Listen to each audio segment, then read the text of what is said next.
네, 대선 패배 이후 당 쇄신과 변화에 집중하고 있는 민주당은 오늘 새 원내대표 선출 이후 첫 번째 정책의원총회를 열었습니다. 돌아선 부동산 민심을 잡기 위한 세제 완화 방안이 논의됐는데 인수위 안보다 더 나은 대책을 내놓겠다는 뜻을 밝혔습니다. 나경열 기자입니다.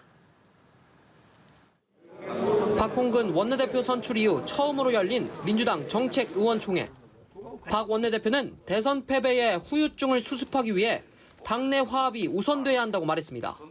마음도 과제도 책임도 참 무거울 수밖에 없습니다.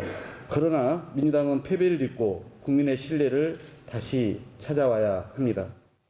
민주당이 정책의총에서 대선 실패의 원인으로 꼽은 건 역시 부동산 문제였습니다.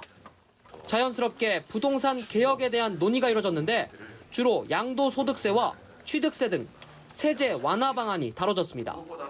민주당 의원들은 이재명 후보의 대선 공약이었던 다주택자 양도세 중과 한시 유예안을 추진하자는데 뜻을 모았습니다. 이수진 원내대변인은 양도세 중과 1년 유예를 내놓은 인수위안을 보완할 대책이 필요할 것이라고 말했는데 인수위가 내놓은 안에서 한 걸음 더 나가겠다는 뜻으로 풀이됩니다. 172석 국회 제1당인 민주당과 차기 정부의 밑그림을 그리고 있는 인수위가 부동산 세제 정책을 놓고 경쟁하는 모습입니다.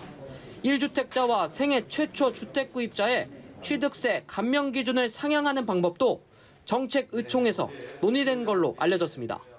민생경제 핵이라고 할 수 있는 주거 안정과 부동산 시장 안정화를 위해 다른 무엇도 아닌 오직 민생에 방점을 찍고 민생을 위해 가장 옳은 선택이 무엇인지 고심하겠습니다.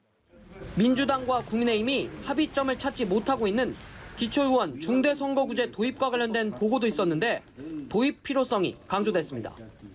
민주당은 민생과 개혁 법안 처리에 힘을 모은다는 뜻으로 주 1회 정책의원총회를 열기로 했습니다. 연합뉴스 TV 나경일입니다.